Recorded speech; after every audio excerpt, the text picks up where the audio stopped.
All right, let's dive into this. Languages and translation. All thanks to you listeners and the stuff you sent in, especially that story about, young Lily discovering the magic of words and all that. Yeah, it's a pretty good way to kick things off, isn't it? I mean, Lily's journey, it's kind of like all of ours, right? You start with liking words, but then the deeper you go, you realize language. It's a lot more than just vocab and grammar.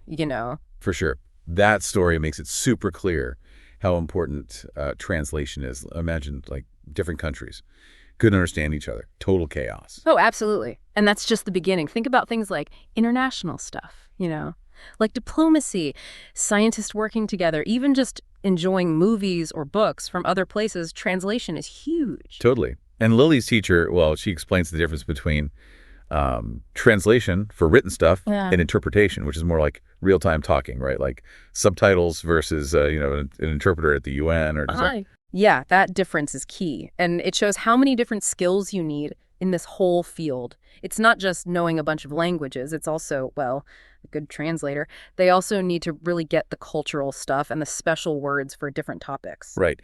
And that leads to Lily's next question. Why are there so many languages to begin with? Over 7,000, her teacher said. It's mind-blowing, isn't it, that number? But it kind of shows you just how diverse human culture is.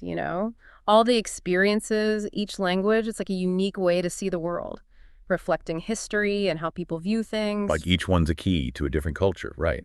And think about trying to keep those languages alive, especially, the ones that only a few people speak. Exactly. Linguistic diversity, it's precious. But it's also, well, it creates some challenges, especially now with the world being so connected. Think about how complex communication gets in, the digital age. How do we make sure all these voices are heard and understood? It makes you realize how crucial the work of translators is, especially those working with less common languages. Oh, for sure. They're like ambassadors, bridging the gap between different ways of thinking, different ways we express ourselves. It's not just about info. It's about helping people understand each other, making connections. I bet it's not always easy, though. Even translating, like a simple phrase, can be tough, right? You got that right. One of the hardest things is finding exact matches, for words, for phrases, across different languages. Like, take idioms. They're so tied to a specific culture that if you translate them literally, well, you miss the whole point. Makes sense. It's not just the words themselves. It's about getting the deeper meaning and the cultural context, right? Yeah. Like being a detective, figuring out a language puzzle. That's a great way to put it. And it gets even harder when you add in things like humor, sarcasm, wordplay, That stuff can be super tough to translate well. You really start to appreciate the skill and the art involved in translation then. I remember Lily, she tried translating a short story from English to French. And even with like a dictionary and an app, it was harder than she thought. Yeah, that shows you the limits of technology. Apps are great for quick translations, for sure. But when it comes to those little nuances, the complexities that make language unique, they struggle. Lily's teacher mentioned that too. She said, tech can be great for learning and practice, but it can't replace, a human translator. They have that deeper understanding and the cultural sensitivity. Exactly. Technology can help, but the human element, that's what really brings the meaning. Getting those subtleties, the culture, the emotions behind the words, the intent of the speaker. Seems like being a good translator takes more than just knowing languages. You need to deeply understand different cultures and be able to change your approach depending on the context. You nailed it. It's this fascinating mix of, art and science. You need language skills, sure, but also, critical thinking, creativity, and a good awareness of cultural differences. So if someone like Lily wanted to be a translator, what would they do first? Well, obviously, they'd need to master, more than one language, but it goes way beyond that. It's about understanding the cultures tied to those languages, getting good at writing and researching, and getting experience in specific areas, like translating literature or technical stuff. Sounds challenging, but also super rewarding, especially for someone as into languages as Lily is. For sure. It's a field with tons of opportunities to learn and grow, and it's vital, It helps people communicate and understand each other in our globalized world. And speaking of global communication, Lily's story also talks about sign language. That's a whole other fascinating side to this, isn't it? Yeah, it reminds us that communication, it's not just about spoken words or written ones. Sign language is a visual language, complex and nuanced. It's got its own grammar, its own cultural expressions. Lily's teacher explained how important sign language interpreters are. They bridge the gap between deaf and hearing people, making sure everyone can access info and participate in society. It's a profession that takes incredible skill and sensitivity because they're not just translating words, they're conveying emotions, nuances, and the cultural context, all through facial expressions and body language. Really highlights how diverse human communication is and how important it is to recognize and value all the different forms it takes. It's pretty amazing how Lily's story showed us just how important those interpreters are. They're not just, changing words, they're conveying emotions and the tone and all the cultural nuances through like facial expressions, even body language. Yeah, it's like a whole other layer of communication, right? Totally. On top of the signs themselves, makes you realize how much we just assume when we're using spoken language. Exactly. And it shows us how important inclusivity is. Accessibility in communication, I mean. We got to make sure that everyone, no matter if they can hear or not, has the chance to fully participate in society. Absolutely. Recognizing and valuing, all the different ways people express themselves. So kind of shifting gears a little, I think it'd be good to look at different ways people learn languages, Like with Lily and her French class, that shows the benefits of a structured way of learning. But there are so many other ways to go about it. Oh, yeah, for sure. Her friend, Mia, is teaching her some Spanish, which proves that, informal learning through conversation and actually experiencing the culture, that can be really effective, too. Right. Each approach has its own good points. Formal instruction, that gives you, a solid base in grammar, vocabulary, all that. While immersion, that's what helps you become fluent and understand the culture. And it's not just the method, is it? It's also about how motivated you are, how dedicated. Lily, she's so excited to learn Buenos Dias. It's contagious. Shows that even little steps can help you appreciate another culture. Speaking of motivation, I heard Lily's school, they had this language day thing where students shared words and phrases from different languages. What a cool way to, celebrate all that linguistic diversity and build some global community spirit. That's awesome. It makes learning fun, interactive. Kind of reminds me of those language exchange programs where people from different countries, they team up to learn from each other. Yeah, those are great examples of how learning languages, it can go beyond the classroom, becomes a real enriching experience. You're not just learning words, you're connecting with a culture, sharing things, broadening your perspective, Like opening a window to a whole new world. And as Lily's story shows, it can start with something as simple as, wanting to understand a friend who speaks a different language. You got it. That little spark, that curiosity, it can lead to a whole journey, of discovery, of connection. We've been focusing on the good stuff, right? About language.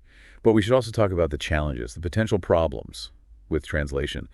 Lily's teacher, she kind of mentioned this when she said, not all words have direct equivalents in other languages. Yeah, that's one of the, fundamental challenges of translation, trying to capture the real meaning when the words themselves, they don't always match up perfectly. It's like sometimes you're trying to fit a square peg in a round hole. I like that. And it gets even trickier with, idioms, cultural references, humor, wordplay, all those things where a literal translation, it just doesn't work. Makes you realize how much the culture influences what words and phrases really mean. Translators, they had to be like cultural detectives, right? Finding those hidden meanings and then figuring out creative ways to get them across in the other language. Exactly. It's not just about being good with languages. It's about, being sensitive to the culture, understanding those subtle things that shape communication. For instance, you might have a phrase that seems totally harmless in one culture, but in another, it could be offensive. That's a really good point. Makes you think about the ethical side of things for translators. They have to get the message across accurately, but also be mindful of cultural sensitivities so no one misinterprets anything. Yeah, they got to be cultural mediators, basically, making sure the message isn't just translated, but also understood the right way by the people it's meant for. And we can't forget about technology and how it affects translation.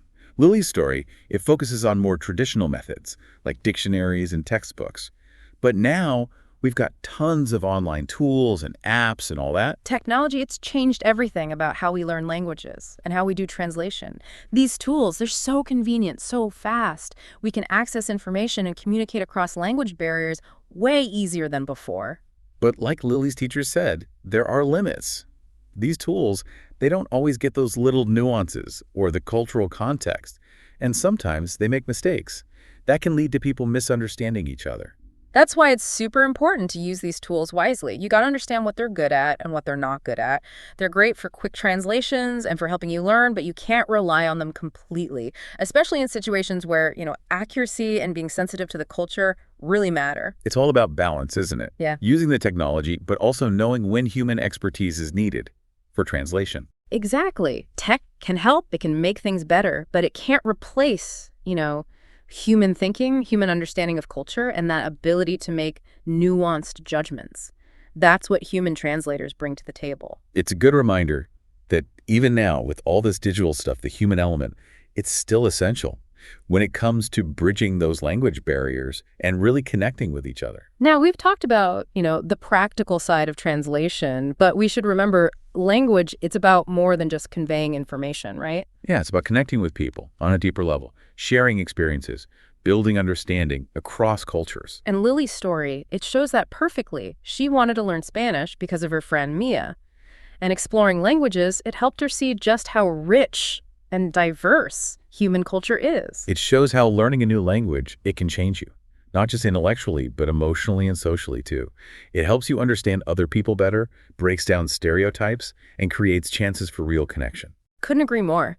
It's about recognizing that beyond the words, there's a shared human experience, this desire to connect, to understand each other. Which brings us back to that idea of language having the power to bridge cultures, Yeah. to help build a more connected world. It's about appreciating our differences while also recognizing that we're all human. Wow, Lily's story, it's really taken us on a trip, hasn't it, through this whole world of languages. It has, from the technical stuff about translation all the way to, how language affects culture and society. It's pretty deep. Yeah, it's like we peeled back the layers and saw how complex and beautiful it all is. And at the core of it, it's that basic human thing, to connect with each other, share experiences, understand each other. Like that language day at Lily's school. That was a perfect example. It wasn't about memorizing words or grammar rules. It was about celebrating how differently people express themselves and creating that feeling of a global community. It reminds you that learning languages, it's not just some, academic thing. It's a way to discover new cultures, to grow as a person. And like we saw with Lily, it opens up all these possibilities. Yeah. New friends, different career paths, all that. Speaking of careers, we haven't even talked about all the jobs out there that use languages, right? Yeah. Translators, interpreters, teachers, linguists. So many options for people who love words. It's a field that just keeps growing too. Yeah. Especially now, with all the technology and the world becoming more global. Definitely. More and more we need people who can handle all the intricacies of communicating across cultures in this digital age. It really shows how valuable language skills are nowadays. Yeah. With everyone so connected. So as we wrap up our deep dive here, I think it's good to go back to something we talked about earlier, the limitations of technology when it comes to translating. Oh, right. Those apps and tools, they can be super helpful, but they can't really replace, a human translator. They have that deep understanding, the cultural sensitivity. Yeah, exactly. Like with idioms, humor, sarcasm, anything where you need to really get the context and the culture, they struggle with that. It's like sometimes you use one of those online translators and you get something that makes no sense, or even worse, it's offensive. That's why it's so crucial to have that human touch, that judgment, that interpretation to make sure the translation is accurate and culturally appropriate. So yeah, tech can help, but we got to remember, language is a human thing at its core. It's about making connections with other people, Yeah. understanding their point of view, and bridging the gaps between different cultures. And that brings us to the big question for you listening. What language has always kind of caught your attention? What culture have you been curious about? Maybe this deep dive made you interested in something new, or maybe it reignited an old interest. Maybe you'll feel like dusting off those language textbooks or downloading an app or even finding a language partner online, Whatever you decide, just remember, learning a new language, it's more than just learning a skill. It's a chance to broaden your horizons, challenge how you see things, and connect with the world in a really deep, meaningful way. So go out there, explore, discover the joy of language. Who knows, it might even change your life.